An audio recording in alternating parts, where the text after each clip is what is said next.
buat Mas Heru, lalu juga teman-teman yang lain juga, meskipun nggak banyak partisipannya, tapi saya harap masih bisa masuk gitu intinya. Karena ini hari Minggu, saya ucapkan selamat hari Minggu. Terus juga makasih karena udah mau bersedia berpartisipasi, meskipun harinya sebetulnya lebih enak untuk istirahat juga. Nah, sebelum mulai sosialisasi, izinkan saya untuk share screen sebentar.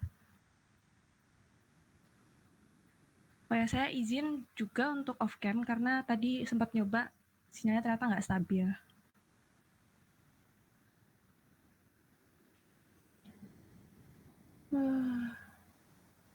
Window.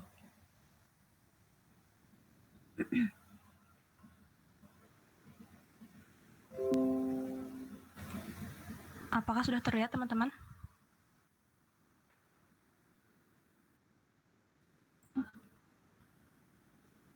Oke. Apa ini ya? Oke. Baik, perkenalkan nama saya Ripka Ananda Sejati, selaku koordinator program kerja pengadaan situs web dan pelatihan publikasi potensi padukuhan berbasis teknologi digital. Judulnya cukup panjang memang, tapi intinya adalah ada yang namanya situs web, itu akan difasilitasi dan juga diberikan pelatihan untuk menggunakan dan melakukan publikasi. Nah, topik-topik yang akan dibahas pada hari ini itu yang pertama tujuan dari program kerja saya, lalu yang kedua pengertian tentang situs web dan manfaatnya, lalu yang ketiga ada overview mengenai New Google Sites, itu mengenai apa sih Google Sites itu, lalu mengapa kita menggunakan Google Sites, kemudian ada konten, strategi penyusunan konten, serta situs web gratis dan berbayar. Kemudian ada overview pelatihan, dan yang terakhir ada overview uji kompetensi, yang nantinya membahas mengenai prosedur uji dan sistem penilaiannya bagaimana. Tujuan dari program kerja ini adalah sebagai berikut. Yang pertama, memperluas jangkauan promosi, serta akses informasi potensi, budaya, dan usaha. Ketika informasi ini dijangkau oleh lebih banyak orang tentunya, dengan cakupan yang lebih luas juga, maka harapannya situs web nanti dapat meningkatkan popularitas pedukuhan gendeng, lalu juga dapat meningkatkan popularitas kerajinan budaya dan non budaya seperti wayang atau kotak tisu, kemudian juga meningkatkan pembelian kerajinan ini. Nah, ini cakupannya sudah mulai masuk ke ekonomi penduduk. Lalu tujuan yang kedua, ya. Mengingatkan aja udah di record belum ya? Oh iya, Devi udah di-record. Ya, makasih Devi. Soalnya emailnya bukan student, jadi nggak bisa record sendiri. Oke, saya lanjutkan ya. Lalu untuk tujuan yang kedua, itu adalah memperluas akses informasi penduduk setempat. Lalu bedanya apa tuh yang pertama sama yang kedua? Kalau yang pertama tadi itu menekankan pada potensi dan ranah ekonominya. Nah, kalau yang kedua ini fokus ke kebutuhan informasi penduduk padukuhan gendeng sendiri. Kenapa bisa? Karena perlu saya perjelas lagi bahwa fasilitas situs web ini merupakan government website atau situs web pemerintahan yang sejauh ini tuh rencananya bersifat non-komersil. Tapi menurut saya ini tetap memungkinkan untuk mempromosikan kerajinan yang ada atau pengrajin-pengrajin yang usahanya memang ingin direkomendasikan gitu. Jadi, PPT-nya nggak jalan ya?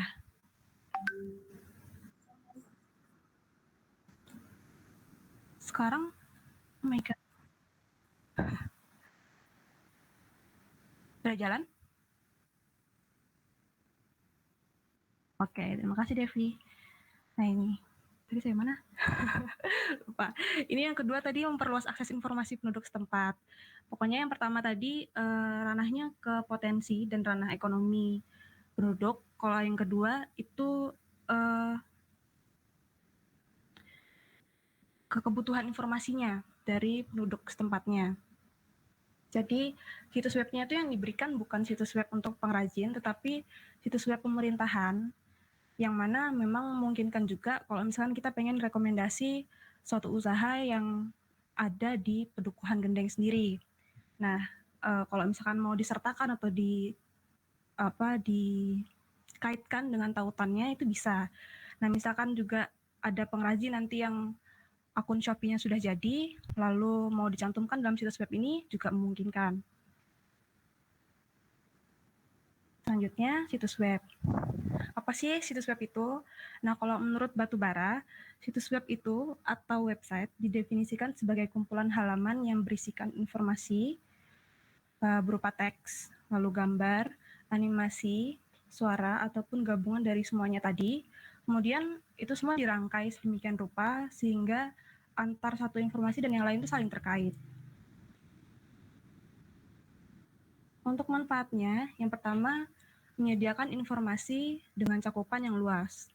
Kalau misalkan kita pakai poster atau selebaran gitu, sulit jangkauannya dari ujung ke ujung. Tapi kalau misalkan kita udah bermodalkan HP saja gitu atau alat elektronik, terus kita membuat konten yang menarik dan penting, itu orang lebih mudah mengaksesnya, lebih mudah orang nyari tahu dan nemuinnya gitu. Lalu yang kedua, memperkenalkan suatu produk maupun jasa. Untuk iklan produk atau jasa tuh bisa juga menggunakan web. Lalu kita mencantumkan deskripsi, gambar ataupun video.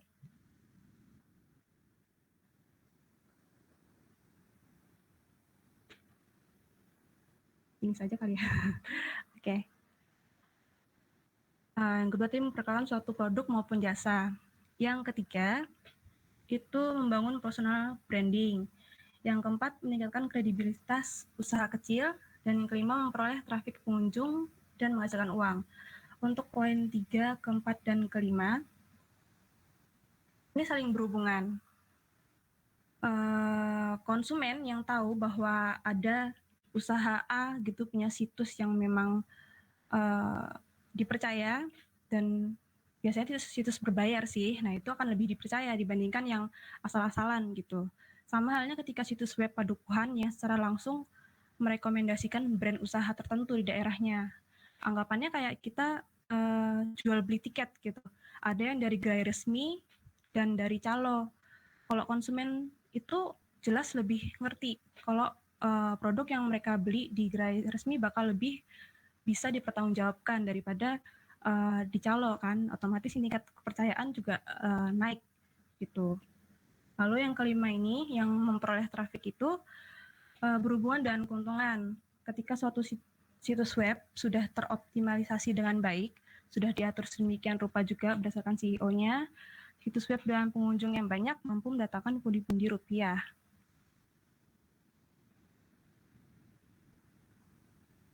Nah, untuk penyedia situs web yang akan digunakan itu adalah Google Sites. Kenapa kok pakainya Google Sites? Karena yang pertama, Google Sites ini bersifat gratis, lalu juga pembuatannya dan pengoperasiannya itu terbilang nggak neko-neko ataupun mudah.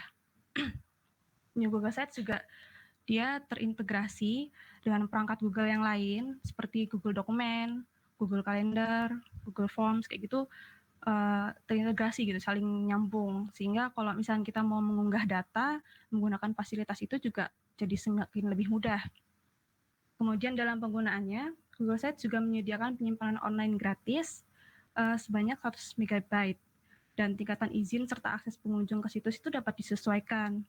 Kalau misalkan bikin situs lewat Google Sites dan ini Google situsnya belum jadi gitu, terus kita nggak pengen orang-orang lain mau lihat dulu, itu bisa di private. Lalu juga kalau misalkan nanti Mas Heru bikin situs web dan belum jadi atau pengen pemuda-pemuda Karang Tarunanya aja yang bisa meninjau dan melihat, itu juga bisa. Nah, ini tampilan awal pengguna saat pertama kali membuka situs web, Google Situs, Google Sites. Nah, sebenarnya ini nggak ribet karena kita klik bagian kosong ini, kemudian selanjutnya tinggal membuat. Nah, ini menggunakan New Google Sites, bukan Classic Google Sites. Kalau Classic yang ini, tapi kita menggunakan yang New ini.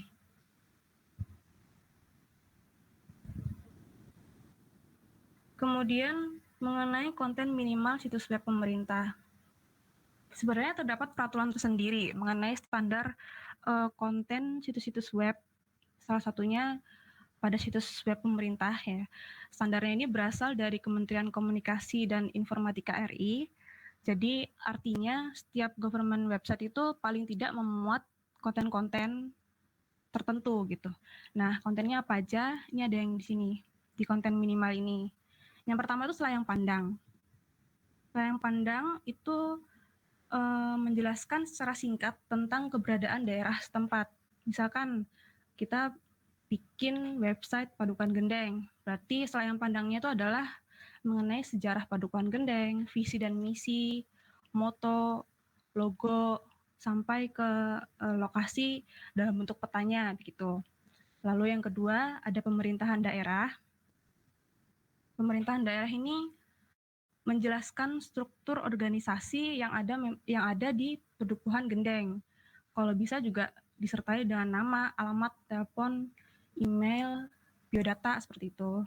Lalu yang ketiga ada geografi, itu berisikan tentang keadaan topografi, demografi, sosial, ekonomi maupun budaya. Yang keempat itu ada peta wilayah dan sumber daya. Untuk yang ini kita harus menyediakan batas administrasi wilayah dalam bentuk peta secara resminya. Jadi petanya nggak dikeluarkan salah-salah, tapi dari pemerintahnya sendiri itu ada petanya gitu yang dikeluarkan. Nah itu dicantumkan dalam website ini. Lalu yang kelima ada peraturan atau kebijakan daerah. Ini menjelaskan tentang peraturan daerah setempat ataupun peraturan yang dikeluarkan oleh pemerintah dan gunanya kita ingin mensosialisasikan peraturan ini kepada penduduk atau masyarakat luas. Nah, terus yang terakhir ada buku tamu, itu sebagai tempat untuk menerima masukan dari pengguna situs web. Kemudian untuk konten pendukung, ini merupakan konten yang sebenarnya tidak diharuskan ada, tetapi ketika ada pun kemampuan situs web dalam memenuhi kebutuhan ataupun kepuasan penggunanya itu akan meningkat. Sehingga keberadaannya itu sebenarnya akan meningkatkan kualitas situs webnya. Contohnya itu seperti tampilan keseluruhan, lalu desain dan konsistensi dan orientasi situs web. Jangan di halaman awal warnanya kuning, lalu klik halaman lain warnanya merah gitu kan, atau nanti halaman awal fontnya jenisnya tegak bersambung, selanjutnya kapital semua, nanti itu yang buka situs web bakal pusing. Nah, terus kemudian ada fasilitas help and frequently asked questions, lalu juga potensi investasi daerah, itu termasuk konten mendukung. Tapi ketika kita pengen bikin situs ini bersifatnya agak ekonomis sedikit lah, komersil sedikit, itu ini juga bisa menjadi penting gitu, potensi investasi daerahnya. Lalu selanjutnya ada strategi penyusunan konten. Yang pertama, itu susun topik yang tepat, jelas, dan menarik. Intinya nggak muluk-muluk gitu. Jadi kita nggak perlu menjelaskan sesuatu ngalor ngidul gitu, nggak. Tapi kita langsung tepat, sasaran, terus menarik gitu. Kalau kita mau membahas tentang perkembangan COVID-19 di Padukan Gendeng, kita nggak mungkin gitu kan ngisi dengan statistik insidensi penyakit diare gitu, itu nggak nyambung. Lalu yang kedua, menyediakan isi secara informatif dan berkualitas. Maaf tipe. Nah untuk isi ini juga nggak perlu panjang lebar. Yang penting poinnya tuh dapat, terus kalimatnya cukup, konten pun berkualitas. Yang ketiga, menyusun kalimat dan deskripsi dengan kata yang memikat melalui buku thesaurus atau strategi parafrase. Nah, dari kalimat panjang itu kita bisa ubah kalimatnya jadi lebih singkat, pendek, tanpa kita mengubah maksudnya apa, tapi kalimatnya pun jadi efektif dan enak untuk dibaca. Lalu kalau untuk buku thesaurus itu bisa diakses melalui online ataupun offline. Lalu yang keempat, itu paling sepele, tapi yang keempat itu poinnya paling sepele, tapi kadang bikin gemes juga. Karena salah eja itu orang mikirnya ya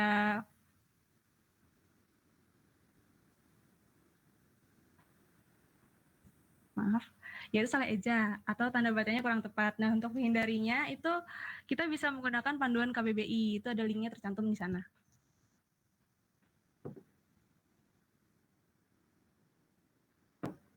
Kemudian ada situs web berbayar atau gratisan. Nah, oke, kalau kita sudah punya situs web, terus sifatnya juga gratis, kita udah punya data, udah bisa mengoperasikan juga. Lalu kita juga tahu nih kalau misalkan situs web itu ada yang berbayar. Enaknya kita pakai situs web yang gratisan atau harus banget beli domain gitu. Nah, keduanya sendiri tuh punya kelebihan dan kekurangan masing-masing. Kalau situs web gratis, kelebihannya tentu saja biaya lebih sedikit karena untuk membuat dan menggunakan layanan ini tuh semuanya gratis. Tetapi layanan yang disediakan biasanya terbatas. Kemudian kebijakan oleh penyedia layanan pun lebih strict gitu. Kita harus mengikuti kebijakan yang ada. Misalkan kita kan pakai Google Sites, lalu Google-nya ingin menghapus Google Sites gitu, ya kita nggak bisa apa-apa, sudah terhapus begitu aja. Nah, yang terakhir itu desainnya terbatas. Jujur, saya setelah belajar menggunakannya juga mengakui hal ini, karena ini desainnya memang terbatas.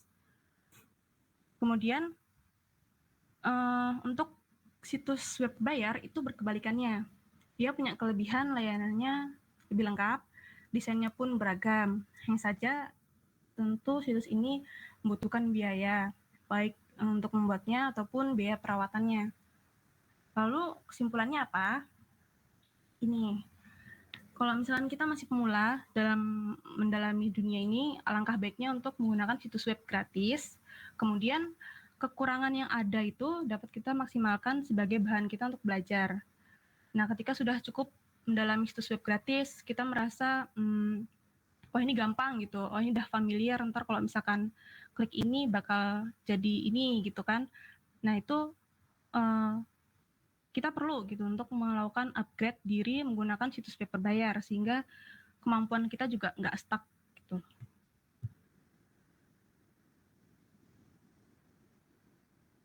Kemudian overview pelatihan.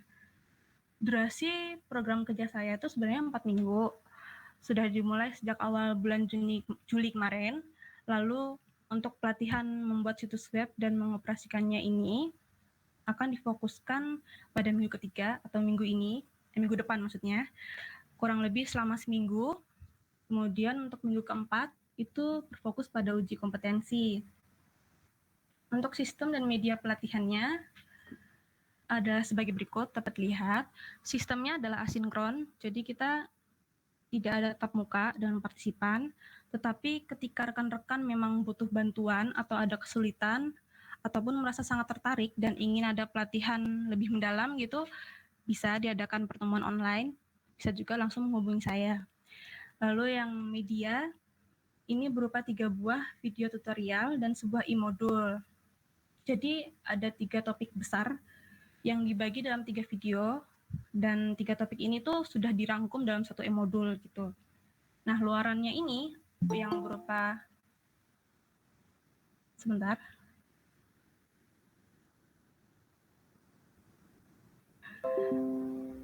Luaran ini yang berupa 3 buah video tutorial dan satu e-modul ini akan diberikan melalui link Google Drive. Nanti akan saya share ke grup yang sudah ada.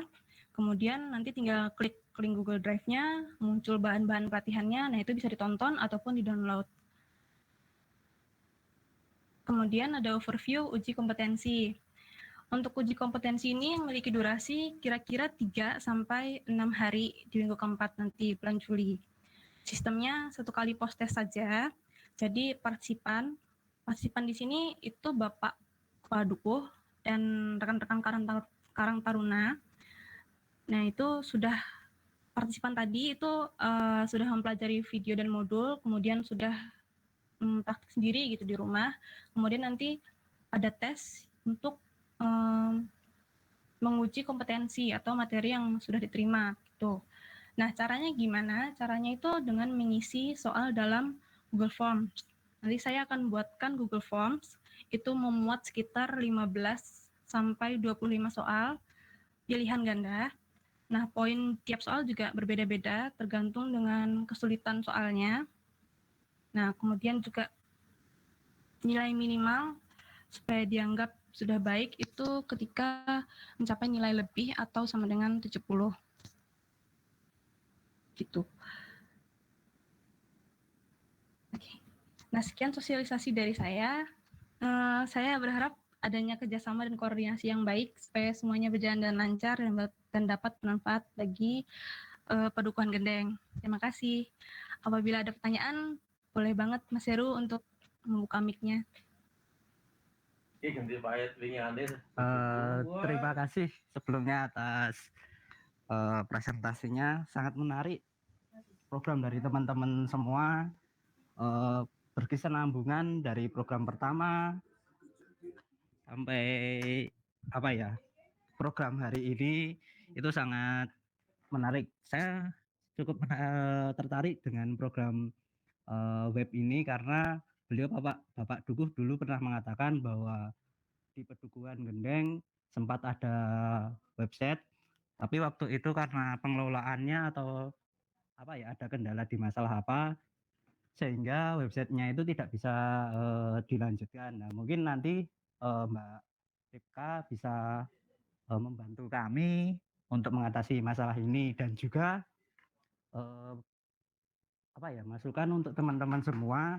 Kami mohon, kemarin dari awal Mbak Yesika, kemudian Mbak Kristi, kemudian Mbak Devi, kan ada program juga berkaitan dengan akun Shopee dan sebagainya. Nah, karena di tempat kami apa ya, kebanyakan kami sudah sepuh dan pengrajin itu juga sepuh-sepuh, untuk memahami suatu bahasan itu agak pembelajarannya mungkin agak lama. Jadi mohon kami diberikan tutorial atau berupa video dibikin yang semudah mungkin, dibikin sefleksibel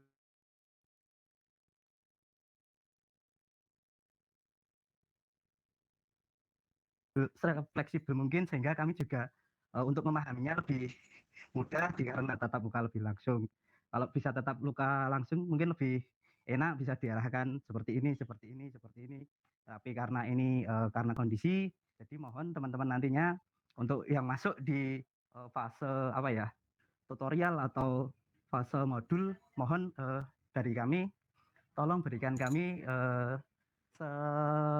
semudah mungkin lah untuk dipahami seperti itu. Oke, begitu Pak. Sudah cukup? Iya, ini dari teman-teman pemuda Karang Taruna ada yang join nggak ya? Karena saya pakai HP jadi nggak kelihatan. Oh, ya sebelumnya terima kasih Pak atas saran dan masukannya. Untuk pemuda Karang Taruna yang lain sih nggak ada Pak, cuma Bapak aja. Mas Heru aja. Waduh. Ya mungkin karena hari ini hari Minggu dan sebagian masjid di tempat kami baru persiapan buat Hari Raya Idul Kurban ya, mungkin teman-teman banyak yang kerja bakti di situ. Mungkin saya mohon maaf, tapi sudah saya share ke teman-teman semua kok. Oh iya, nggak apa-apa Mas. Cuma nanti ada materi pembelajarannya kan berdasarkan video dan e-modul. Jadi kalau misalkan pemuda yang lain mau belajar juga, nanti tinggal putar rekaman ini ulang, kemudian bisa menonton video dan e-modulnya juga, nggak apa-apa. Sih bisa menyusul. Oke, kalau kemarin kan katanya video ini kan di-record juga, itu bisa diunduh di mana ya? Untuk video ini biasanya kami akan mengupload di Google Drive. Oh, Iya, teman-teman. Ya, supaya lebih bisa diakses oleh semuanya juga.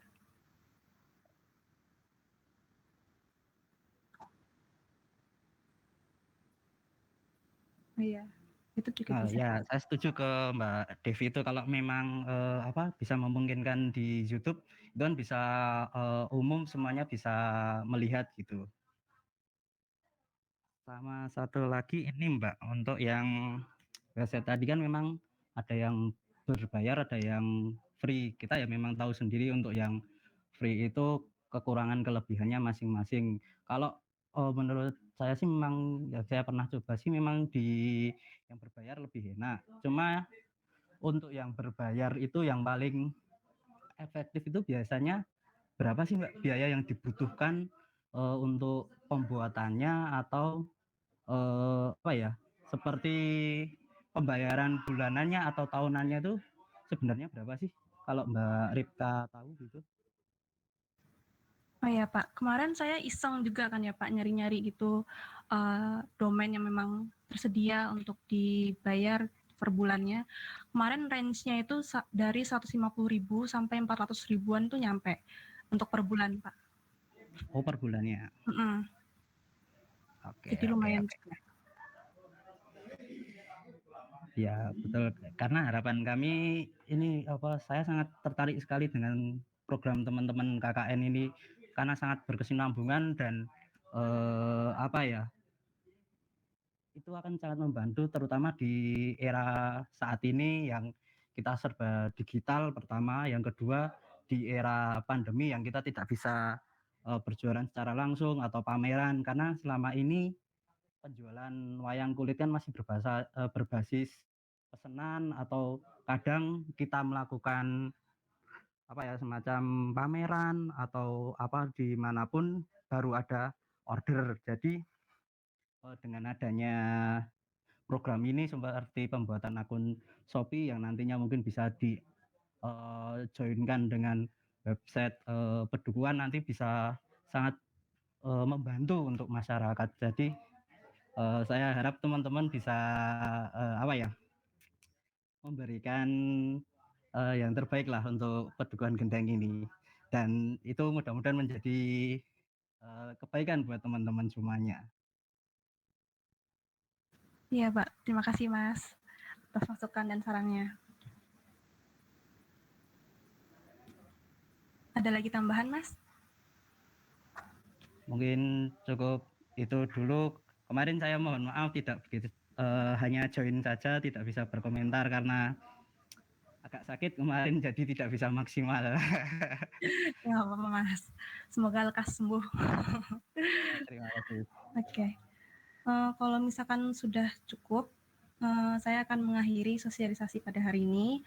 Tapi sebelumnya saya boleh meminta teman-teman semua, rekan-rekan semua untuk membuka open cam supaya dapat didokumentasikan. Oke.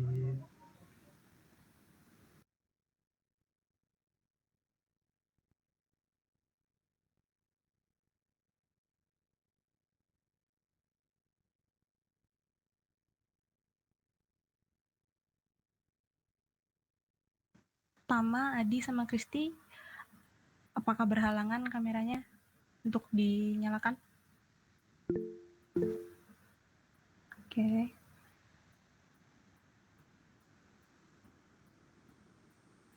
Oke. Kita screenshot sekarang ya. Nyum guys. Apa sih?